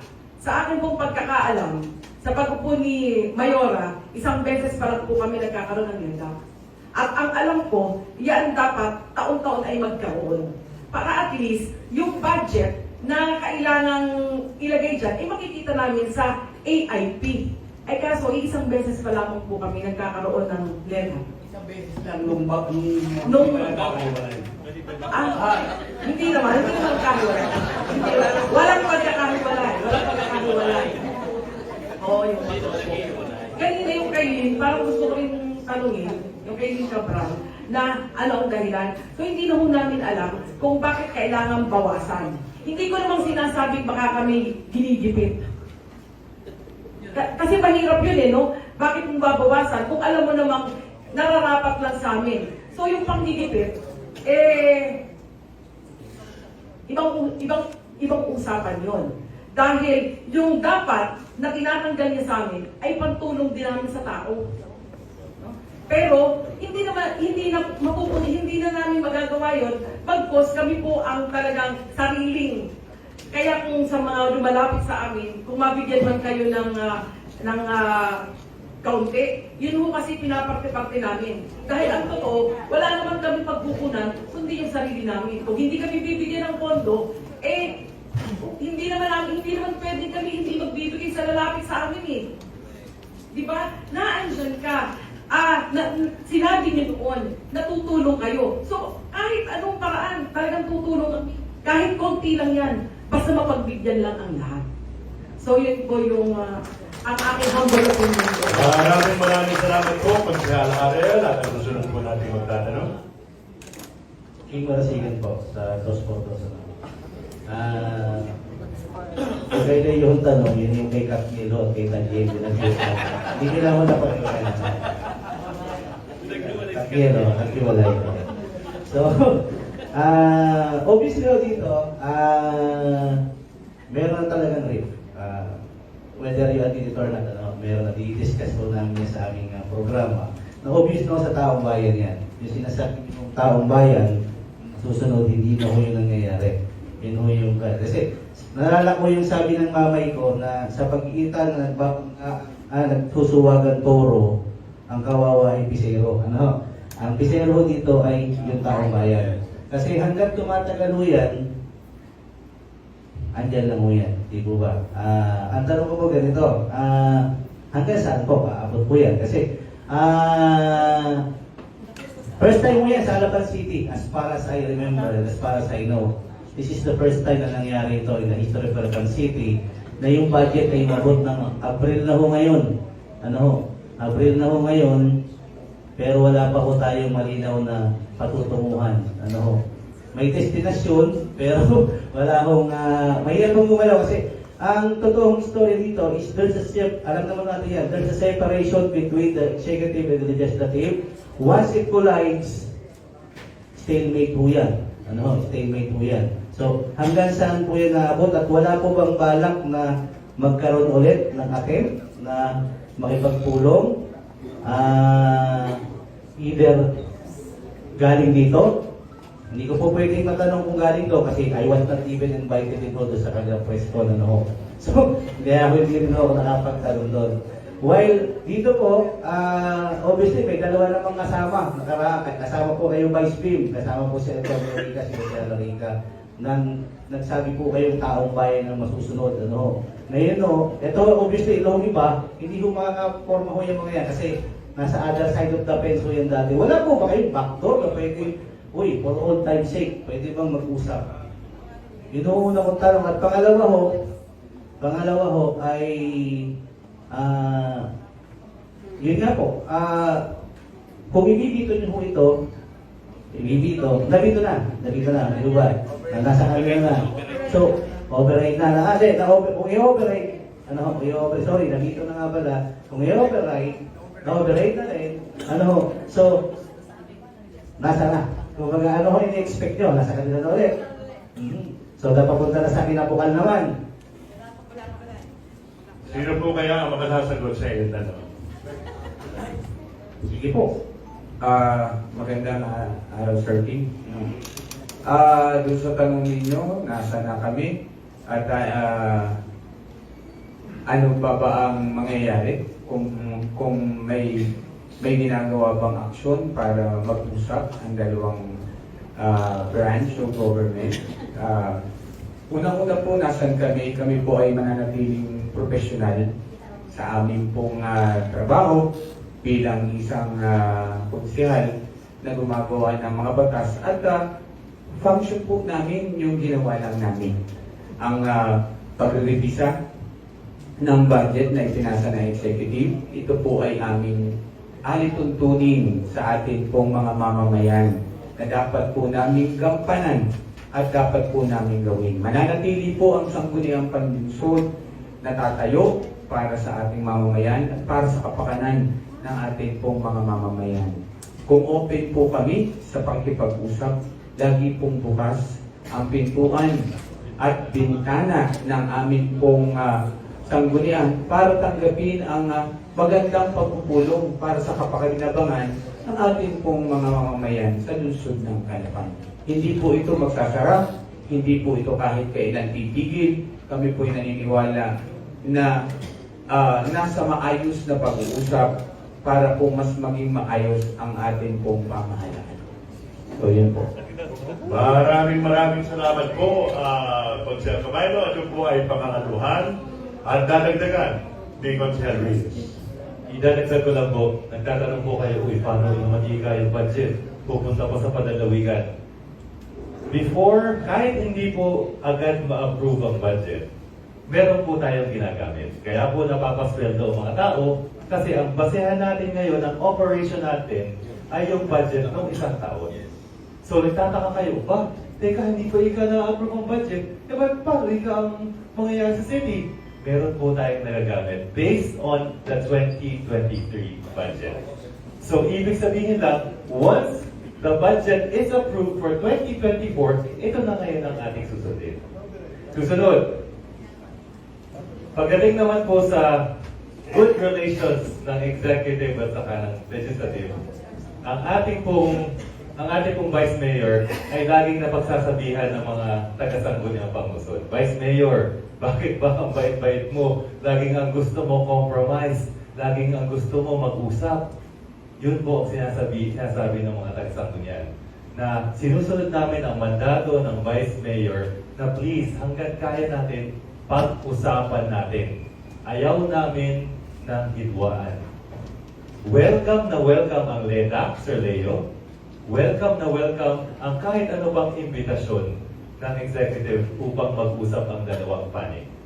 Lagi po ang gusto namin ay unity. Hanggat kaya, pag-iisahin po. Maraming salamat po, Pastor. Para kay yung kasagutan na rin po no, kay Sir King para diretso po malaman ninyo. Ang katotohanan po, yung po sinabi ni Sir King ay ganyan po ang sangguniang panlungsod. No? Ay, kahit ganito nang nangyayari, kami po handa pa rin na makipag-usap lagi. Ang masakit po dito, sa totoo po, ay kausap namin ang Executive Department. Hindi po ang ating mayora, pero lagay na lang po natin ang Finance Committee kausap namin. No? Ilan sa kanila ay nag-usap, talagang mutual na nag-usap, upo, at mapag-usapan. At isa lang po ang gusto, paandarin ang budget dahil talagang para sa ating mga kababayan.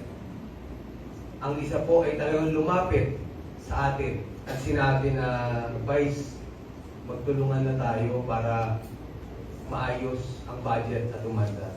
Ang masakit lang po sa amin ay nag-uusap ng ganito at sinasabi namin sa ibang mga kasama na hintayin natin, mapag-uusapan to, tatakbo to ng maganda.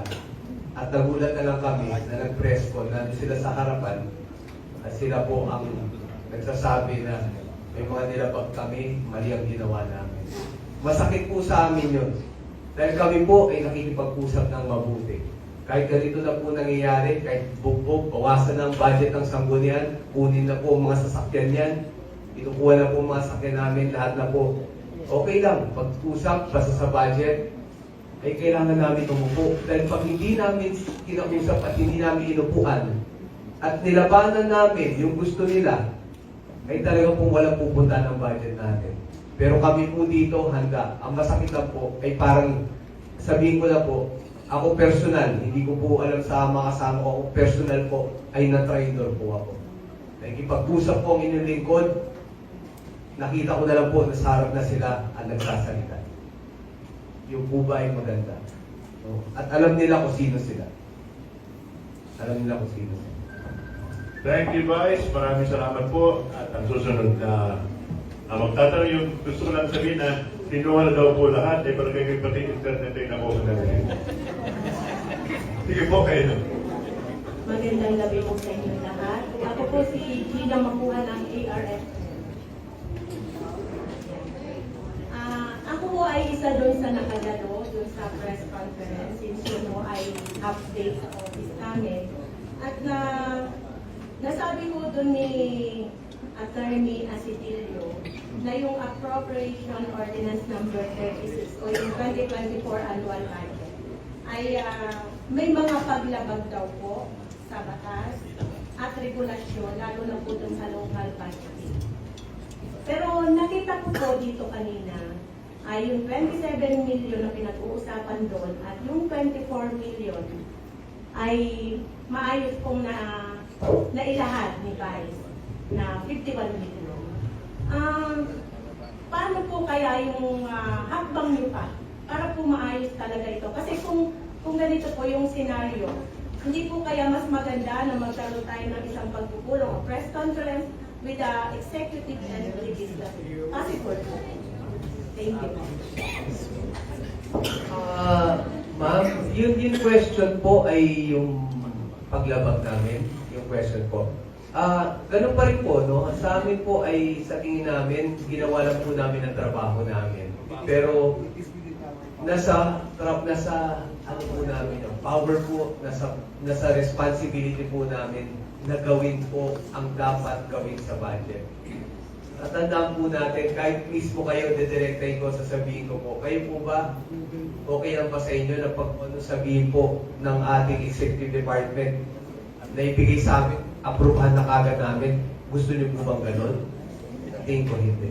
Diba? So, ginawa lang po ang trabaho namin.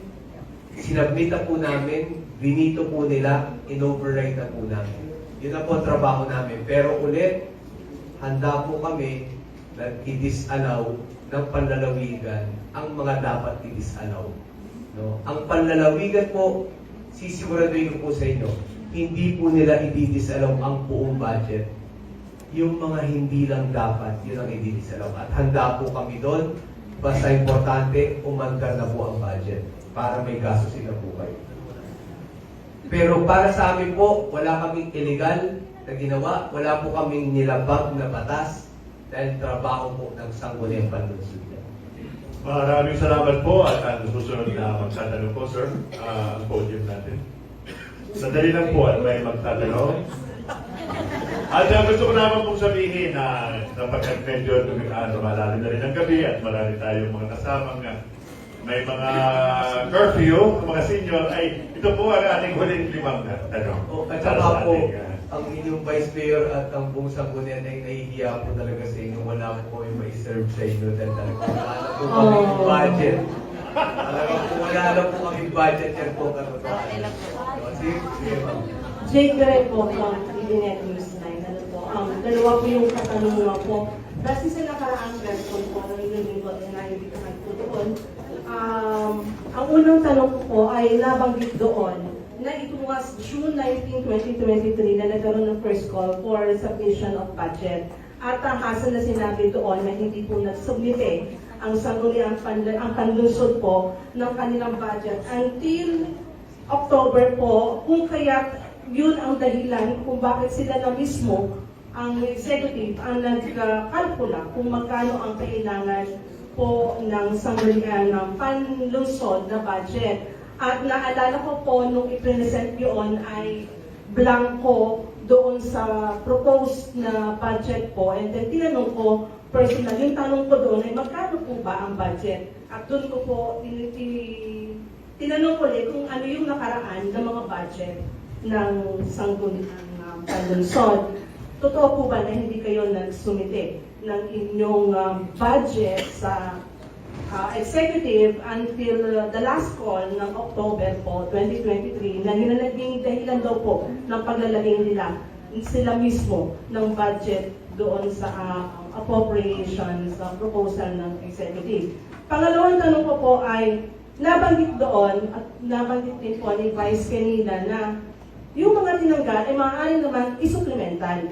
Kasi nakikita natin kung ano yung higit na nangangailangan ayon sa mga panahon ngayon ng ating mga kababayan. But it was mentioned to the last president of the Executive Department na sinabi nila na base sa mga nakaraang karanasan nila sa Sangguniang Panlunsod ay nagkaroon pa rin ng aberya pagdating sa supplemental budget na ibinibigay nila po sa plenaryo. So, ang naisip namin doon, siguro on a part of the media na naandun, ay from that statement pa lang, nakita natin, we have trust issues. May trust issue from sa executive and legislative kasi hindi sila naniniwala na parang aandar ang supplemental budget kung ito ang sinasabi nyo. Like, binanggit nila yung project na tinanggal na 9 million na supposedly dapat meron tayong alat na pondo para dyan. Sabi ni Vice, supplemental natin yan kasi wala ka naman si project. Pero ang sinagot ng executive ay dapat nandyan yan kasi kayo mismo ang pumirma doon sa resolution. So doon ka lang po, ano po ang inyong damdamin na meron silang trust issue when it comes to supplemental, na itong supplemental budget ang pinopropose naman ng Sangguniang Panlunsod na solusyon sa mga nawalang pondo o yung mga tinanggal na pondo from the proposed executive budget. Thank you po. Okay, thank you, Jake. No?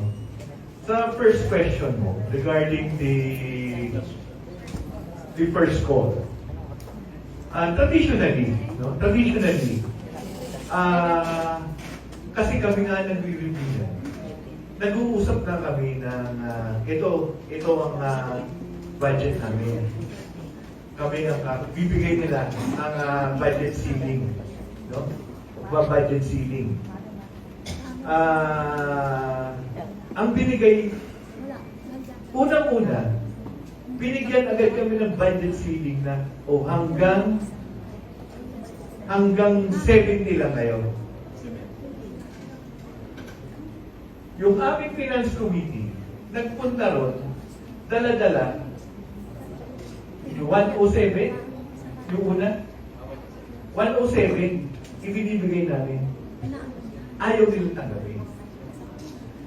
And ang sabi ko nga sa kanila, dapat pinareceive, pinapirma mo ng refuse to receive. So, sa simula-simula pa lang, parang may felt kasi ito naman ito sa akin kasi ilang terms na rin akong approach chairman ng Sanggunian. Laging hindi kami nagsasabi. Tradisyon na yan. Although, ayon sa batas, dapat. Di ba? Pero sa simula pa lang, nag-uusap na agad kami ng budget ceiling. Magkano ang sa amin? Sila, hindi kami, nung nalaman namin na yan lang, may counter kami. Kaya gumawa kami ng ng proposal na per councilor is 2 million na talagang tipid kulang at meron kami 2.5, no? May tatlo kaming binibigay sa kanila proposal. Ayaw nila tanggapin. Ito lang. Meron pang note. May note dun sa stationery na ito lang ang ceiling ng SP. May picture kami. May picture kami doon. Na kaya hindi na nila tanggapin yung aming gusto. Kasi how can we operate dun sa ganun kababang budget? No? Tapos dun sa pangalawa, dun sa trust issues, no? Bakit kami? Approve lahat. No? May, tulad nun, meron kaming dinis-approve. Hindi namin dinidis-approve lahat. Yung supplemental budget. Anong dinis-approve? Ano na hindi namin pinayagan sa supplemental budget? Hindi namin pinayagan yung pagkagastusan na magiging illegal. No? Ang example dyan is yung Christmas decor. No? Yung nasa harap. Meron kami nakita doon na 7 million for tourism something, di ba? Nung tinanong namin sila, nung sa hearing, no? Nung hinihiring na namin yung supplemental budget proposal nila, para saan yung 7 million? Ang laki. Yung 7 million, yung 3.5 is for the fiesta celebration. Santo Niño de Calapan celebration. Okay, 3.5. Yung 3.5 para saan? Hindi makasagot. Yung isang parang saan? Tuturo-turo lang siya ng gano'n. Alin? Ito sa Christmas decor. How can we, kami, in conscience, na bibigyan namin ng pondo, gawa na. Hindi siya tumadaan sa legal na proseso. Sa government procurement process. Di ba? Walang bidding. Walang call for, di ba? Yung sa kontrata. Kasi more than yan eh. Ang ceiling ng government as third-class municipality, third-class LGU tayo, 100,000. No? Na pwede yung shopping. 3.5. Kailangan mong ibiling yan. Hindi namin pinayagan. Actually, pinulungan ko pa sila. Katahin niya yan. O ganyan. ibinalik sa amin. Sinama na naman sa sunod na supplemental. Nag-special session tayo para doon. Nakita na naman namin, ang lalaki, yun na rin na. Hindi na namin pinayagan. Di ba? Yun ang tapos sasabihin na tinaharangan namin yung supplemental. Hindi kami, ina-approve namin, pinapayagan namin, yung tingin namin, tama. Hindi ka, kasi if we pinayagan namin yun, at legally, yun dapat, no? We would be condoning yung kanilang violate doon sa government procurement process. Kaya nung nag-a-approve kayo ngayon ng supplemental budget, provided, lagi namin isinisingit na ngayon yan, na dapat yung pagkagastusan nito would comply to all the statutes as to the government procurement process. No? Tapos, RC, karagdagan lang, Mando. Para malaman nyo lang, sinasabi nilang trust issue na experience nila. Sasabihin ko po ganito, at sinasabi ko po sa kanila, magbigay kayo ng hindi namin inaprubahan. Nagbigay sila ng supplemental budget number 190 plus million. 90 plus million supplemental budget approved. Pagdating ng August, ito nga po yung pinagtalunan about escalator ganyan, 200 million. 206 million supplemental budget po, 206 million approved. Pagdating ng supplemental budget 3, 60 million. No? I think around 60 plus million. No? Ano resulta nun? Approved pa rin, except lang yun. Yung line item na yun, na mapapahamak na mali po dahil nandyan na ang dekorasyon. Ba't namin aaprobahan? Sana wala pa dapat. Diba? Oh. Pero lahat, pagkatapos nun, approve pa rin yun. Yung 60, halos close to 60 million, approve pa rin. So, nasa yung trust? Kasi sinasabi nila na hindi namin inaaprobahan. Yung supplemental budget for, approve pa rin po, except yung item na yun na naman na ibinalik nila, tinago nila sa ibang items. Nakita na po namin, yun pa rin ang total, 3.5 million. Yun lang tinanggal namin, in-approve pa rin po lahat. So nasaan po ang hindi namin inaaprubahan? Wala po. At meron po kaming video lahat yan. Lahat po ng budget hearing may video po kami lahat. Maraming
Luzon, Visayas at Mindanao.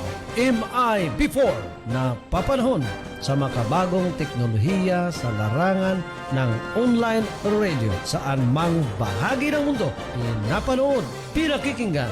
Mindoro Internet Broadcast. Mindoro Internet Broadcast.